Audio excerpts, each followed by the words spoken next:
So I'll jump to another story here. And for this, it took place in a place of warmer climate, San Diego, California. And the robotics trade group called the Association for Unmanned Vehicles Systems International, they were holding a meeting of their leadership, and I was able to sit in on it. And this group, this robotics trade group, had come a long way, and that was part of why they were meeting. They'd actually been formed back in 1972 by a couple of U.S. Air Force officers and contractors who were interested in drones.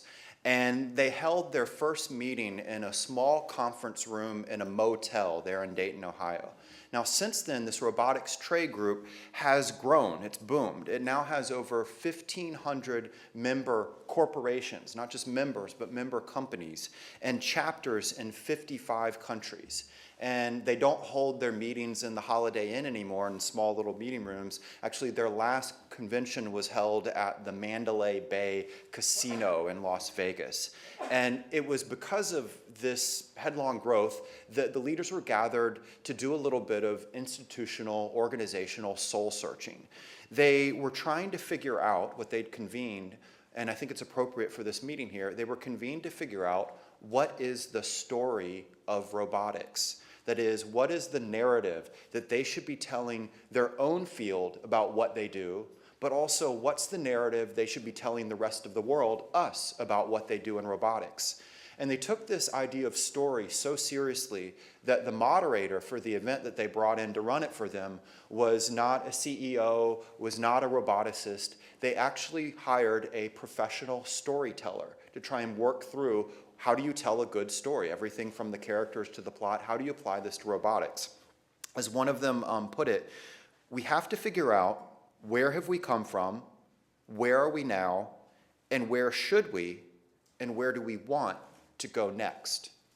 And I thought that was a really interesting way of framing their concept of story. And so what I'd like to do is kind of walk through what I think are the most important issues, the answers to those questions in robotics today, particularly as it applies to war, media, politics, etc. Now, every good story, though, requires pictures. And so what I'm going to do is show you a series of pictures, but it'll be different than at least how we do lectures in boring Washington, D.C., where you do a slideshow and you click and people read bullet points, click, next slide, click. What I'm going to do is actually play these for you, and then I'm going to speak to you. I'm not going to speak to the slides. It's just going to be a series of pictures and images and videos of robots in action in places like Afghanistan, but also prototype ones from around the world. And the point of this is a couple of things. One, you need pictures for a good story. Second, frankly, to give you something to look at because you'll get bored looking at me. Third, we've got a lot of millennials in this room, and I know what you really want to do is text and not look up. So this will force you to both listen and look up. You can't multitask around it. And finally, it's to show when we're talking about this technology, we're not talking about science fiction. So hopefully this will work for us. Okay, great. So to pull back on all of this, the book that I did, Wired for War, is about how there's something big going on in the history and the story of technology, war, but maybe even humanity itself. The U.S. military force that went into Afghanistan well over a decade ago went in with a handful of drones, unmanned aerial systems, remotely piloted aircraft, whatever you want to call them. We went in with a handful. We didn't have them armed. We now have over 8,000 of these in the U.S. military inventory. On the ground, we had 0 unmanned ground vehicles, like that PackBot there. We now have more than 12,000. To give you another sense of the sea change, last year the U.S. Air Force trained more unmanned systems operators than it trained manned fighter plane and manned bomber plane pilots put together. But when we're talking about these PackBots, when we're talking about the Predator that everyone's heard of, we need to remember we're talking about the Wright brothers flyer. We're talking about the Model T Ford. We're talking about the first generation of this. Even the way we think and phrase it, unmanned systems, much like back then we called them horseless carriages. We could only wrap our heads around what they're not rather than what they actually are. And what they actually are killer apps, killer applications. That has multiple meanings. One is a killer application in the world of technology is something that has a disruptive effect, not only on its field, but on fields outside of it. So the classic Silicon Valley of a killer app is the iPod. It changed not only computing, but more importantly, it changed the music industry and how we buy and purchase it forever. But of course, killer application takes on a whole other meaning when you're talking about robotic systems equipped with Hellfire missiles or 50 caliber machine guns. They truly are killer applications. But the interesting thing to me is that these killer apps that stun us so much, like the Predator, that's where we are right now. Where are we moving forward? It seems surprising that we have thousands of these systems in our military, but I remember speaking with U.S. Air Force three-star general, and he said, well, very soon we're going to have, quote, tens of thousands. And it's not going to be tens and thousands of these ones that you see here, or even the prototype ones coming soon, because there's something that happens in technology. It's always moving forward. Now, the best encapsulation of that is Moore's Law, the idea that we've been able to pack more and more computing power into our microchips, into our computers, and yes, into our robots, such that they basically double in their power and capacity just about every 18 months or so. Now, what's interesting to me is, to better illustrate Moore's Law, is what it's done to the capability within the military. So how many of you have ever held in your hands one of those Hallmark greeting cards that opens up and plays a little song? If you've ever held one of those cards in your hand, you held more computing power than the entire US Army and Canadian Army had when my father was serving in it, in that one single card. And of course, you probably threw it away after it played the little song. That's Moore's Law in action, at least applied to war. So what happens next? Well, if Moore's Law holds true over the next 25 years, the way it's held true over the last 40 years, we will see change roughly 1 billion times. And I don't mean billion in kind of the, amorphous way. Remember the old Austin Powers movie, 1 billion. I mean, literally multiply their power with a 1 and 9 zeros behind it. Now, Moore's Law doesn't have to hold true. It's not a law of physics. So what if we see change over the next 25 years that just moves at a pace 1/1000th, as we have historically? That means we'll see just a mere million times the amount of change. Now, I was recently at DARPA, and a scientist pulled me aside, and he said, we're concerned about this, and we're actually worried it's not going to keep that pace. We think it might go the slowest at 10,000 times. And they're working on a technology to do a workaround so that it gets back up to the billion times. The point here is that the worst case scenario is 10,000 times the change. Think about how we reflect on the future over the next 25 years. Do we think about it in that way? I certainly know in politics we don't even think about a doubling effect, let alone a billion-fold effect.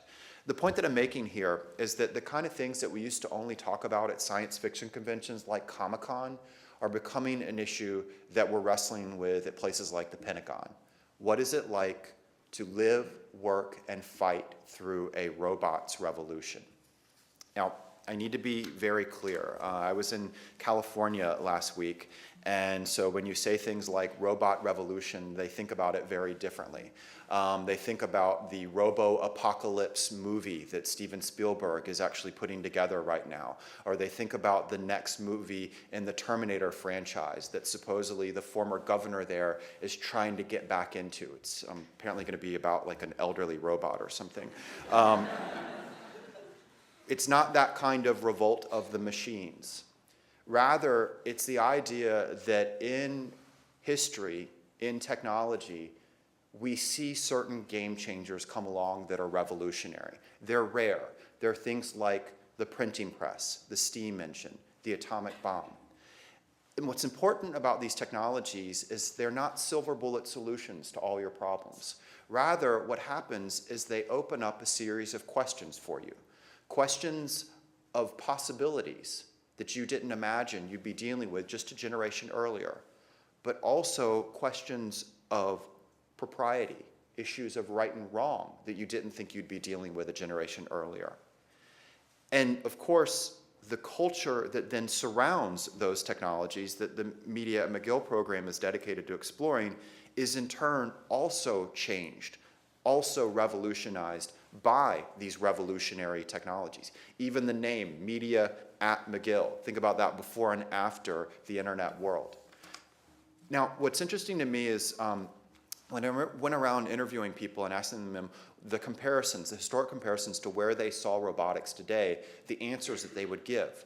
Typically, the engineers would say that where we stand with robotics today is roughly where we were at the same point in the last century with horseless carriages, with automobiles. If you go back to that period, just around that time, say 1912, Ford Motor Company was selling under 1,000 Model T Fords every year. But soon the market grows, increasingly spurred by the demands of war and the experience in war, World War I. And within 10 years, Ford's selling over 1 million of these things called horseless carriages, which we changed to calling automobiles. But why is the automobile important in history? Why is it a game changer? Well, is it because I have a garage, not a stable? No, it's things beyond it. It's things like the mechanization of war, the mechanization of society and commerce. It's changes at the geoeconomic level, the geopolitical level. Things like there are a group of desert nomads at the time who are lucky enough to live over what was considered a nuisance, this black sticky stuff that turned out to be a critical resource to powering the planet. The greater use of that, though, has heated up the planet, caused global climate change. We see impact in other areas, like, for example, on the design and architecture of the city. We don't have things like suburbia before you get the automobile. We see impact on social relationships. Teenagers, prior to the automobile, had to court on their parents' front porch. The automobile gave them the freedom to go out and do this thing we call dating.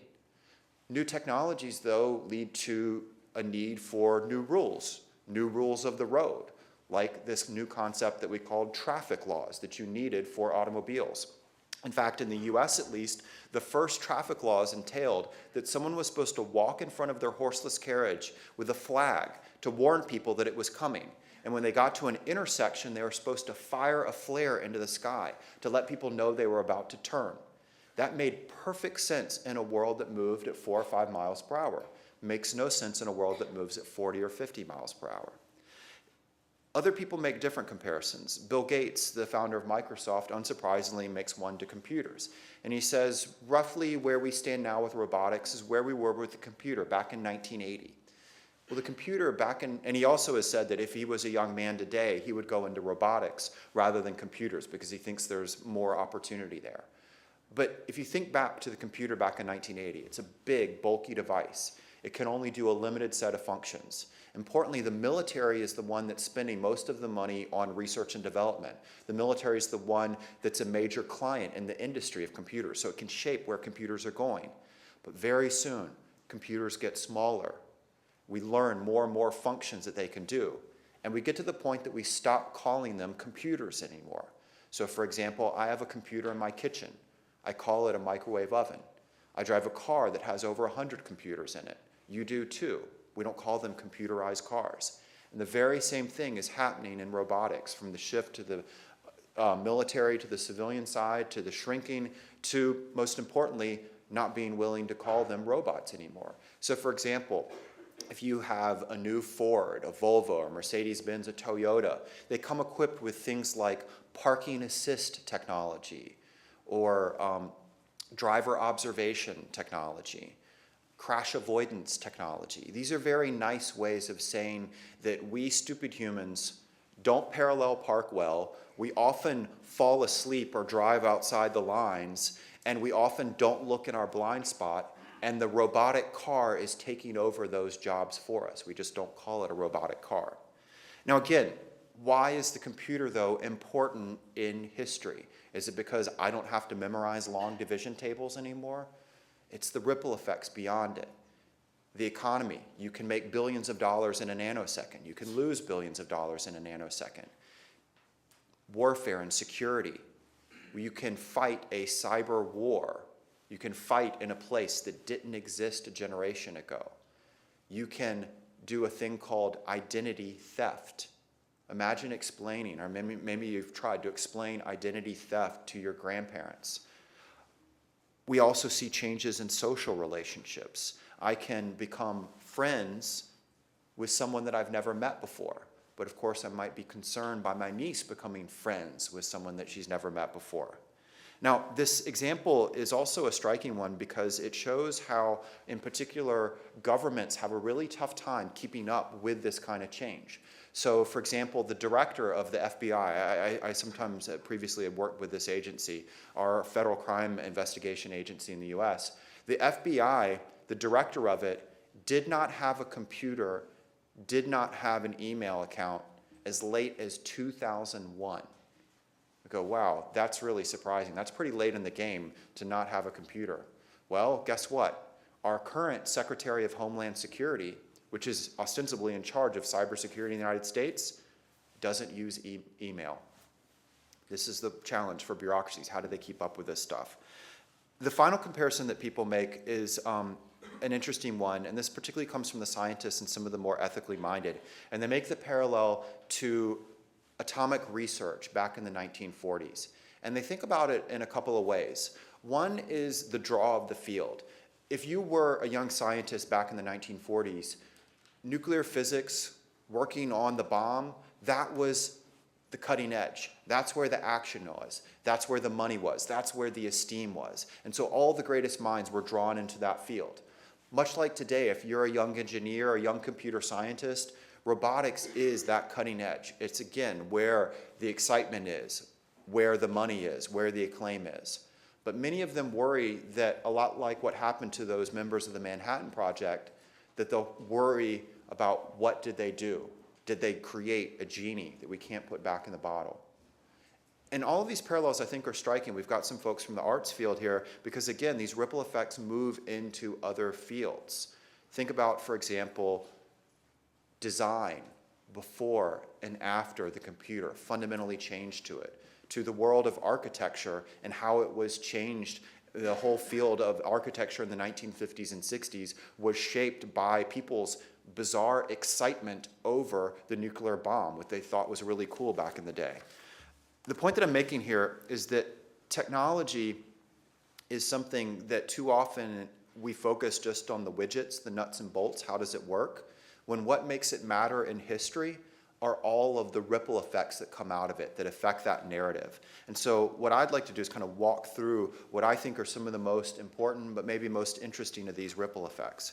Now, the first one of these is the ripple effect in the field of robotics itself, how it's changing in these next generations. As you've seen from the pictures here, we're seeing them blossom out in their size, shape, form. The first generation of these technologies looked like the manned systems they were replacing, even down to having the, still having a place for the driver, having the cockpit painted over. Now we're seeing them go into all sorts of different sizes and shapes and forms, with wings the length of a football field, down to, I was at a US Air Force lab where I saw one that would fit literally on the tip of a pencil, to ones inspired by nature. The second change that's happening, though, is an important one, and one we've really never seen in studies of warfare and technology before: their intelligence and their autonomy. So I'm a World War II history buff, and there are two great bombers in US military history, the B-17 and the B-24. And we would compare them the same way we've always, across the 5,000 years of people at war, by saying things like, well, the B-24 must be better because it flies faster, it flies further, it carries more bombs. That's why that weapon is better. And you could say the same thing today about the new version of the Predator. The replacement for it is called the Reaper. The Reaper flies faster, flies further, carries more bombs. That's why it's better. Except the new version, the Reaper, is better because it's also smarter, more autonomous. You could never say that about a weapon before. Now, it can't make its own decisions. It's not out there like the Terminator, but it can do things like take off and land on its own, fly mission waypoints on its own. It has smart sensors that from a mile overhead can detect a disruption in the dirt and say, that's what you humans call a footprint, and here's where those footprints came from. This is a fundamental change in war. From that, though, we're seeing a third ripple effect out of it, which is the user base and the functionality is literally exploding. And I think this compares to computers, again, where when I was growing up, to use a computer, you had to learn another language. Just like French or German, you had to learn BASIC. My 3-year-old son can use his iPad even though he doesn't know how to type or write yet. He can still navigate it. He uses it to find videos of garbage trucks on YouTube. And we're seeing the same thing with robotics. You once had to be a trained pilot to fly one of these. The new versions, you can use an iPhone app to operate them. And so what that does is opens up the user set. And then we see it move out because of changes in policy. So in the United States, and I think this will happen in Canada as well, we're opening up our national airspace to civilian operation of drones in 2015. That's not that far off. And so what it's doing for these companies in the field is moving them from having one client, like if you're a small drone maker, really right now you've got the US military to sell to I was speaking to a vice president at one company, he said, we think we'll have 21,000 new clients. The clients they're thinking about is there's roughly 21,000 local and state police departments in the US who want to use drones the same way the military uses drones for surveillance. Most of them can't afford their own helicopters, and they're going to move to this system. But of course, it won't just be for those. The military's also shown that we can use them to move cargo back and forth. There's a robotic helicopter in Afghanistan that slings cargo back and forth. There's logging companies going and hold it. That might be useful for us. To construction companies doing the same. But really, and I should add, this industry, there's different estimates, but people think it's going to range as much as $45 billion in business, so a very big deal. But where I think this will take off is, again, just like computers, where imagination and innovation cross with profit seeking, where people figure out how to use these things in ways that the military never even planned for. So to illustrate, the world of agriculture doesn't seem something that would be roboticized, and yet we're starting to see that happen. Everything from wineries using drones to carry out surveillance to know exactly when to pull the grapes at the right time, to little robotic crop dusters, to robotic harvesters, to literally packing plants. But as this all happens, we get into another ripple effect, back into politics. While this is a robotics revolution, it is not just an American revolution. There is a rule in technology and war. There's no such thing as a permanent first mover advantage. So how many people in this room, and it'll be a really interesting test here, how many of you have ever used a Commodore computer? How many of you have heard of Commodore computers? Okay. How many of you that raised your hand have seen one in the last year? You've seen one. Was it working? Okay. Same thing happened to Atari. I grew up playing Atari. No one's using those anymore. But also it plays out in things like war. So for example, the British had a first mover advantage with something that they originally got the idea from science fiction. Land Ironclads was a fiction short story that H.G. Wells wrote. Winston Churchill thought this would be a really great thing we could use in World War I to cross the trenches, but if we call them land ironclads, the Germans will be able to figure that out. So why don't we give them a different name that'll trick them? We'll call them water tank carriers. That's where we get the modern idea of the tank from science fiction. The British, if you remember your history, they're the first to use the tank. They come out of World War I with the most tanks, but by the time World War II rolls around, the Germans have figured out how to use the tank better. And so the challenge when it comes to this field of robotics, certainly at least from an American perspective, is that we are definitely ahead in the military side of this right now. But first mover advantage again. There's at least 54 other countries out there that are right now building, buying, and using military robotics. And those countries range from our allies, like Canada, Great Britain, to countries that are maybe a little bit more problematic, like Russia, Iran, China, Pakistan. Now, where this gets really interesting, I think that comes back to the Media at McGill program, is that we are seeing a new interaction of knowledge, power, and communications moving into the defense field. And some of this comes out of the legal side, that concept of intellectual property rights and what does it mean in national security. Another way of putting it is, if this is a technology that's equivalent to the atomic bomb or the early computer or the early automobile, you're going to see people trying to steal secrets in it. And we're seeing that. One of the stories from my book that I think is sort of a funny one is a sales guy from one of these ground robotics makers. He was in charge of the Asian market, and he went out to an arms trade show, and he's going down the aisles, and he sees on display the Malaysian army is showing off a ground robot. And he calls back the home office in Boston. He gets really mad. He goes, I'm the sales guy in charge of Asia, and they've got one of our robots. Who's been selling, moving me, who's been going around me in the company to sell to them? And they go, we've never sold to the Malaysians. The Malaysians had a knockoff Chinese version of their robot. We're seeing this play out in other ways, in cyber warfare, the theft of ideas, of intellectual property. So the maker of the Joint Strike Fighter that both the US and Canada are planning at least to buy has at least 30 different dedicated cybersecurity threat campaigns against it, trying to steal the secrets. But it's not just stealing the secrets in terms of the designs. We're also seeing things like the simultaneous watching of the video.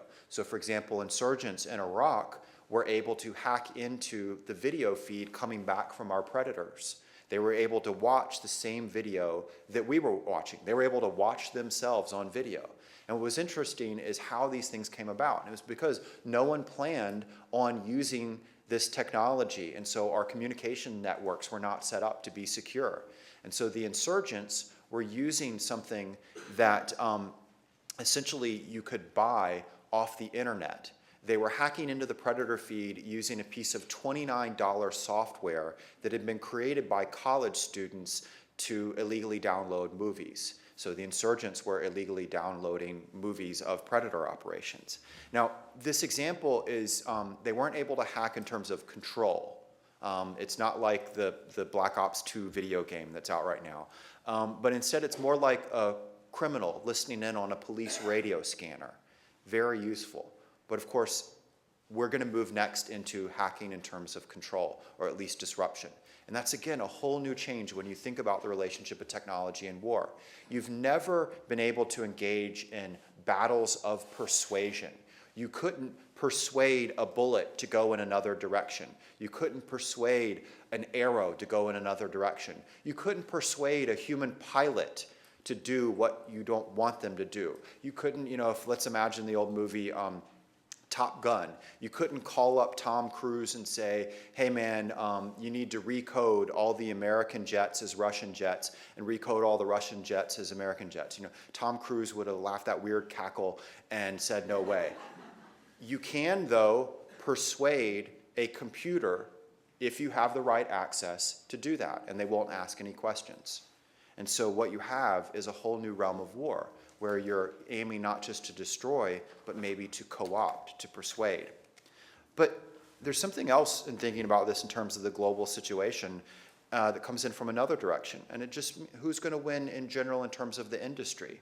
On the military level, what does it mean to be using increasingly hardware that's made in China and software that's written in India? Or from at least an American perspective, what does it mean for our future progress if last year we graduated less IT and engineering majors than we did in 1986, but we had a 500% increase in leisure and fitness studies majors?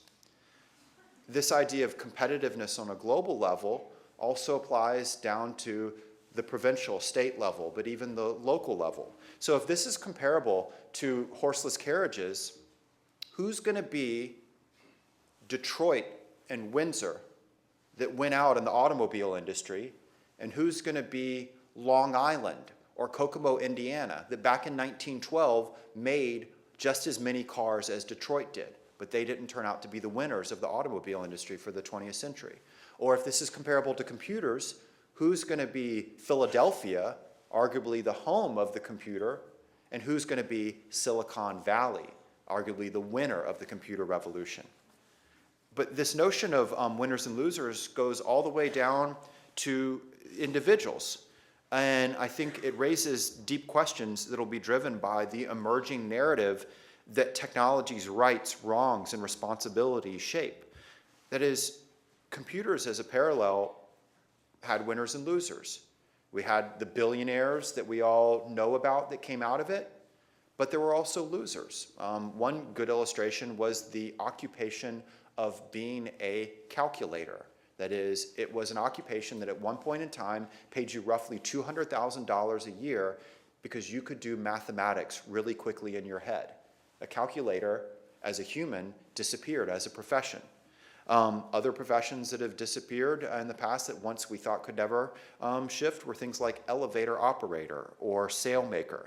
And so we're seeing robotics start to have that same impact, creating both job opportunities but also job losses. So MIT did a study that found that automation is, quote, destroying jobs and creating prosperity. And it explains both the boom in efficiency that we've seen over the last 10 years, but also the fact that in the US at least, we've lost roughly 6 million jobs to automation. Automation is the reason that the car companies can be back, but the auto workers are not. There's roughly 1 out of every 10 automobile workers has already been replaced by a factory robot. And it's moving forward. Toyota, for example, is planning a factory that's completely automated. But it also will hit other fields. So for example, even China with relatively cheap labor, the company Foxconn that makes the iPhone is actually just a couple weeks ago announced they're putting 30,000 robots into their factory so that they don't have to employ people there. This is really, I think, a challenge because of this narrative of winners and losers. And again, it won't just hit factory line workers or blue collar workers. We'll see it in lots of different fields. So for example, in medicine, the surgeon is the top gun of the field, the elite, the most highly paid. We are already seeing robotic surgery. But there'll be other professions that I don't think will be replaced. So no one's talking about having, for example, robotic pediatricians. And all of these move over to the military side, where we're seeing, for example, pilots being at least moved from the battlefield and soon to be replaced, but no one's talking about replacing special operations forces with robots. Now, one profession, though, that I think will be very busy is the lawyers and the human rights activists. Privacy advocates, I think, are going to be winners because they're going to be busy, but you can imagine in other ways they might be losers because of the issues that they've once been protective of or being challenged by this technology. So in the United States and in most Western democracies, you, for example, needed a probable cause warrant before you could peek over someone's fence into their backyard. A drone flying overhead can naturally peek over the fence of everyone. And I at least was talking with a federal district court judge in the US. He said, we will have a series of Supreme Court cases soon coming out of robotics. Now, it's not just in terms of the government's privacy issues. It goes down to other levels. So a different example of right and wrong and who's at fault is insurance company executives. I was meeting with a group of them about the question of who's to blame when a robotic car gets into a wreck. And this is what a person from State Farm said. We're interested in it, we're following it, but it's a little hard to talk about something that doesn't exist, except it does. In the US, for example, the state of Nevada became the first state in the US to approve a driver's license that allows people to operate, or rather not operate, an autonomous car. It uses GPS and radars and lasers to drive down the street. It was pushed by Google and Stanford University working together. Now, again, think about the challenges here. What are the requirements for a license for a car that drives itself? But also things like, who do we blame when the car gets in an accident? Like the car, in this case, got into in August 2011. And like all car wrecks, the people on both sides sort of pointed the finger at each other, and particularly the company blamed it on human error. And this points to a challenge, again, a ripple effect of how do you deal with these oops moments. That was a fascinating way that a guy at a ground robotics, he was an executive there, said, for when things don't work out with your robot, it's just an oops moment. You either blame it on human error, they were at fault, or if the machine was at fault, you just do a product recall. But what about oops moments in robots in war? Well, sometimes they're kind of funny. like when they did a field test for a machine gun armed robot and it went, quote, squirrely. And it started spinning in a circle and pointed its machine gun at the review stand of VIPs who were there to watch it. They were very glad that there were no bullets in the gun at the time. Other times, oops moments can be tragic, like when an automated anti-aircraft cannon in South Africa during a training exercise had a software glitch. You know, we've all had software glitches happen to us with our desktops, or I, for example, fly a lot, and so in the US, there was a software glitch a couple of months ago in one computer in Atlanta, in the air traffic control there, that shut down half the US airspace. Over 600 planes had to land because of that software glitch. So in this case, the software glitch in South Africa for this gun caused it. It was supposed to fire into the sky during the training exercise. Instead, it leveled and it fired in a circle. It killed 9 soldiers before it ran out of ammunition. It's the real-world version of the scene from the old RoboCop movie. How would you investigate these situations? How would you apportion out accountability for these situations? What law would you even turn to for guidance? That is, sometimes it may be really obvious, but other times it may not. And so when we're thinking about the law, traditionally we focus on either it's a wetware issue, that is, it's human error, or it's a hardware issue, the machine didn't work, or it's a spiritual issue. It was an act of God that caused it, as the terminology in the insurance industry is. But now we have that squishy thing in between that matters, software, and the role that it plays, and the roles that the humans play at different stages in software. And it's really hard for our laws to catch up to this. So for example, at least in war, the laws of war are driven by the Geneva Conventions. The Geneva Conventions are so old that they would qualify for Medicare. They would qualify for retirement. It's a lot to ask of them to keep up with this technology. Or another way of putting it is, the most important technology that came out the same year as the Geneva Conventions was the 45 RPM vinyl record player, which I'm betting no one in this room has right now. That's a lot to ask of law from that period. How do they keep up with 21st century dilemmas, 21st century technology?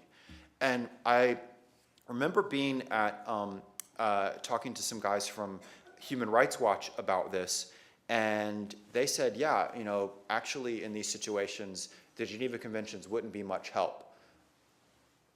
One of them said that they actually thought the Prime Directive from Star Trek would be a better guide.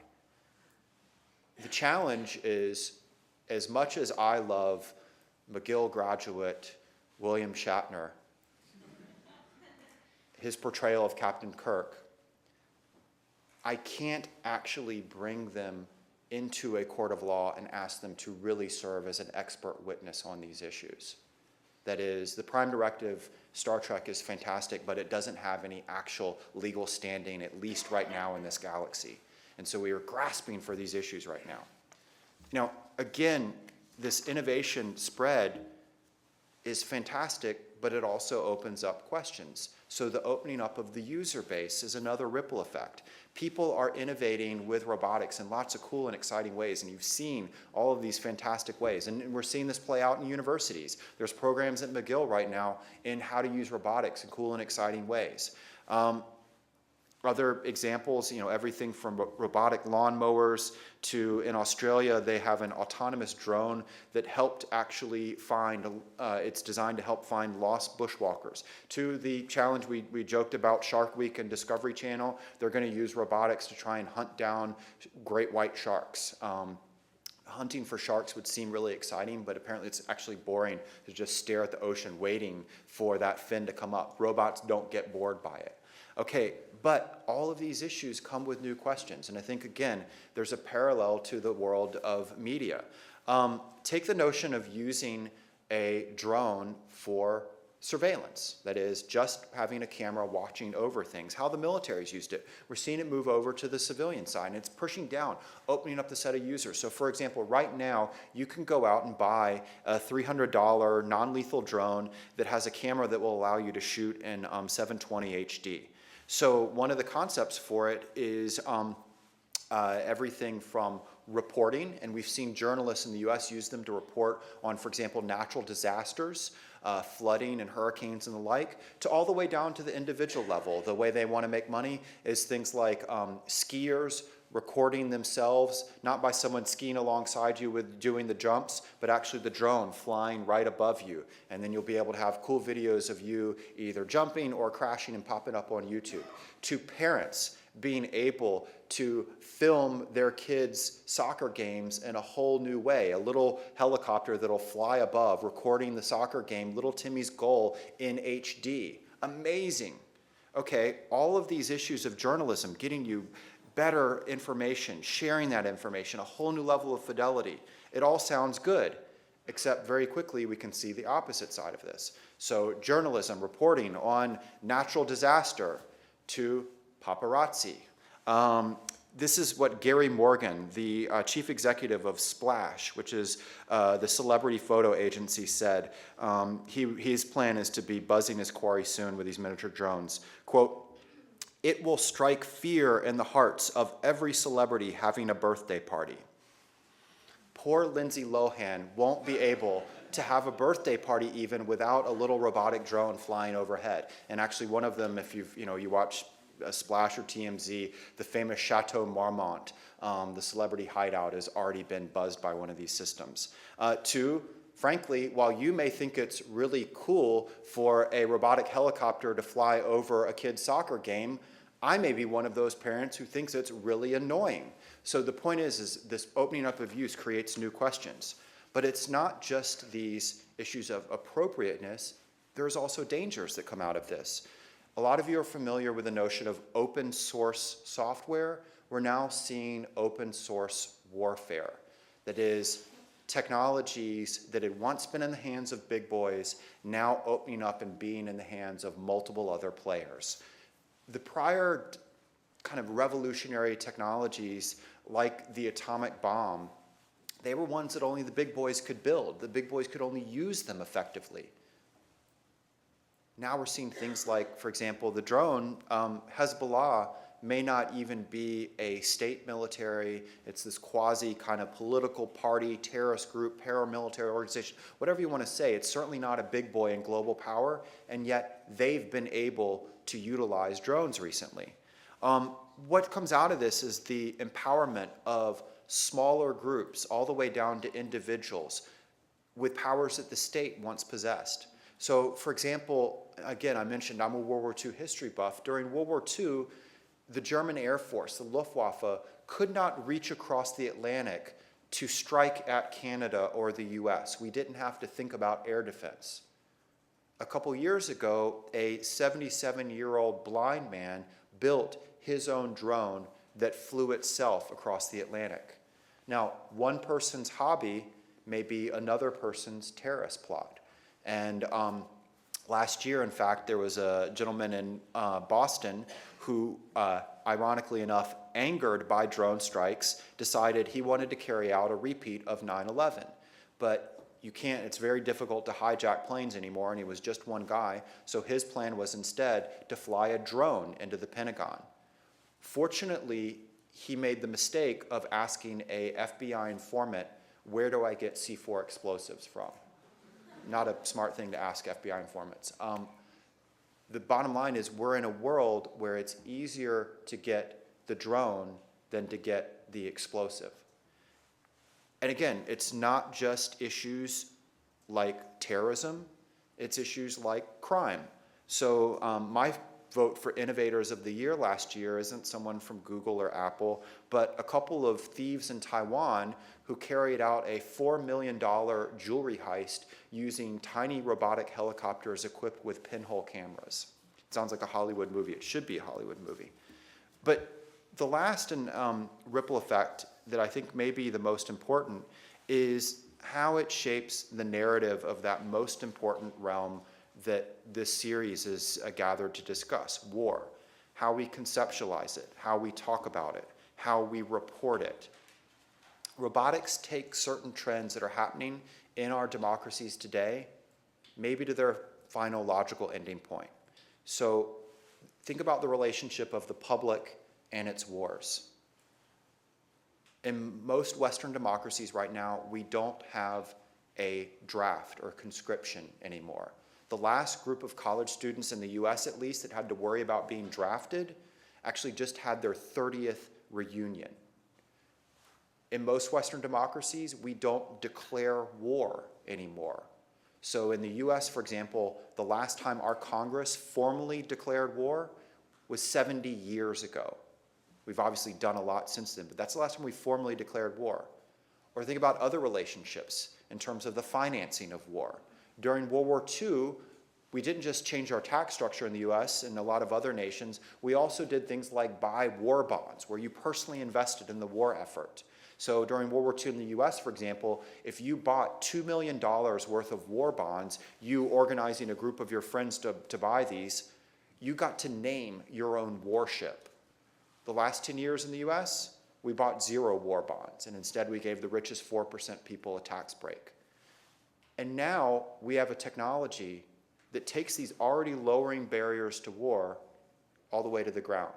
A technology that allows you to send people into harm's way that allows you to carry out force without sending people into harm's way. This isn't political theory. This is the reality of the Pakistan war right now. No one calls it the Pakistan war, and when I say no one, we also don't report it in the media that way, but the US has carried out more than 350 airstrikes into Pakistan using unmanned systems. It's about 7 times the size of the Kosovo war that NATO participated in, but we don't call it a war. We didn't vote on it. I'm not saying yay or nay, I'm just saying we don't treat it like a war, even down to how the media reports it. It's a very different thing. Same thing in terms of the more than 50 airstrikes we've carried out into Yemen, again, with unmanned systems. What we're seeing is we used to think about war as destroying things and having boots on the ground, people going at risk, and that's how policymakers thought about it, that's how the media reported it. And now we have a technology that allows you to disentangle the two. You can carry out acts of violence, but not have the risk of sending people into harm's way. But this narrative, again, isn't just about the nation, it's all the way down to the individual.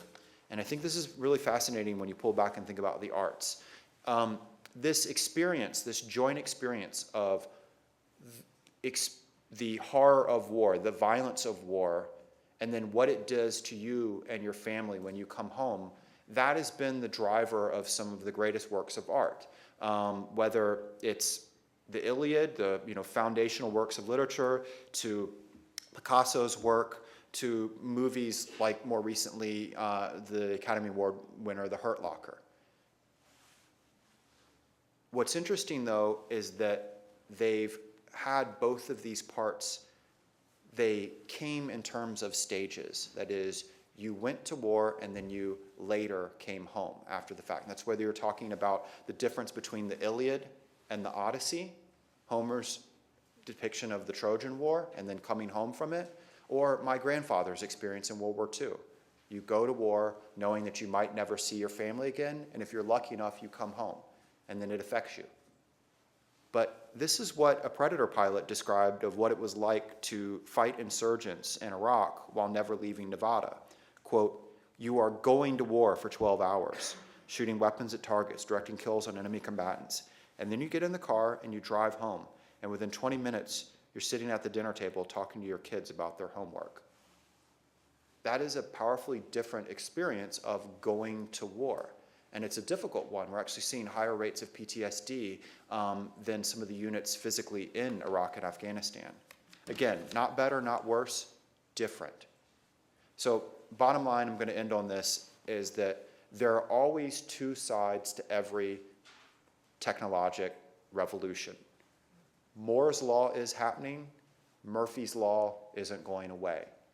We're getting science fiction-like capabilities. We're getting science fiction-like dilemmas. But go back to all the pictures I showed you, all the examples I told you. They aren't from the world of fiction. They aren't from this distant place called the future. They're right now in our reality.